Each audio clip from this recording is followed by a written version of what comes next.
ஜபத்தை வைத்து அவனுடைய ஆவிக்குரிய வாழ்க்கையை எடை போடலாம். அன்பானவர்களே, உங்கள் ஜபம்தான் உங்களுடைய ஆவிக்குரிய வாழ்க்கையின் அளவுகோல். அனைவருடைய ஜபத்தை பார்த்தால் சிறு பிள்ளையின் ஜபம் போல அன்றைக்கு எப்படி ஜபித்தார்களோ அதை போலத்தான் இன்றைக்கும் ஜபிக்கிறார்கள். ஒரு ஸ்டீரியோ டைப் பிரேயர், அதே வார்த்தை, அதே ஜபம், மாற்றமே இல்லை. 365 நாளும் குடும்ப ஜபங்களிலே பாருங்களேன், அதே ஜபம்தான், வார்த்தையில் மாற்றமே இல்லை.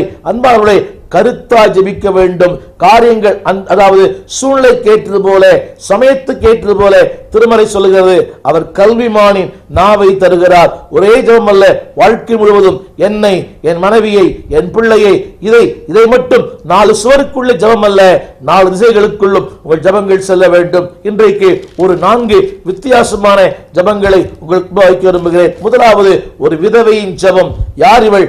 நாதியற்றவள். அதாவது அவளுக்கு பணபலம் இல்லை, ஆள்பலம் இல்லை, எந்த பலமும் இல்லை. ஆனால் இந்த விதவை குறித்து திருமறை சொல்லுகிறது, அவள் யாரிடத்தில் போகிறாள்? அநீதி உள்ள நியாயாதிபதி. அவன் மனிதனுக்கும் பயப்படுவதில்லை, தேவனுக்கும் பயப்படுவதில்லை. அவன் பெயருக்கும் அவன் தொழிலுக்கும் சம்பந்தமே இல்லை. அவன் பெயர் நியாயாதிபதி, ஆனால் நீதியும் இல்லை, நியாயமில்லை. இந்த உலகத்திலே பலர் பெயருக்கேற்றவே வாழ்வதில்லை. செய்யும் தொழில் வேறு, ஆனால் அவர்கள் செய்கிற காரியங்கள் வேறு. புரியும் நினைக்கிறேன். அவர்களுடைய டைட்டில் வேற, ஆனால் அவள் செய்கிற காரியங்கள் வேறு. ஒருவேளை ஊழியனா இருக்கலாம், ஒரு போதகரா இருக்கலாம். ஊழியனா இருக்கிற நீங்கள் ஊழியத்தை மட்டும் செய்யுங்கள். அதை விட்டு அன்புக்குரியவர்களே, அதை தவிர்த்து எந்த ஆதாயம் வேண்டாம். இன்றைக்கு மக்கள் சொல்கிறார்கள், நான் பொதுநல வேலை செய்கிறேன். அன்புக்குரியவர்களே, அதை செய்ய 1000 பேர் இருக்கிறார்கள், இதை செய்ய யாரும் இல்லை. நீங்கள் இதை செய்யத்தான் அழைக்கப்பட்டீர்கள், அதை செய்ய அல்ல.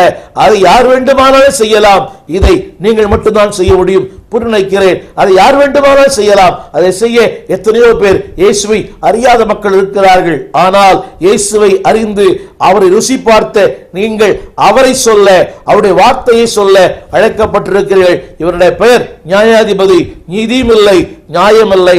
ஆனால் இந்த வார்த்தை சொல்லுகிறது 5ஆம் வசனத்திலே, இந்த விதவை எப்போதும் என்னை தொந்தரவு செய்கிறபடியினால் யோசித்து பாருங்கள். அன்புக்குள்ளே, இவளுக்கு தெரியும் இந்த ஜபத்தினுடைய முதல் குறிப்பு என்னவென்றால் கான்பிடன்ட் பிரேயர், நம்பிக்கையின் ஜபம். அவன் மோசமானவன்.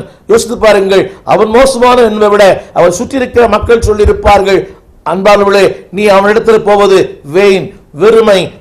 உன நேரம் வெறுமையாகிறது, உழைப்பு வெறுமையாகிறது. வீட்டிலே படு தூங்கி இருக்கலாம், அட்லீஸ்ட் உனக்கு நல்ல சுகம் ஆரோக்கியமாக இருக்கும். இப்படி அலைந்து திரிந்து ஓழாய் போய்விட்டாயே.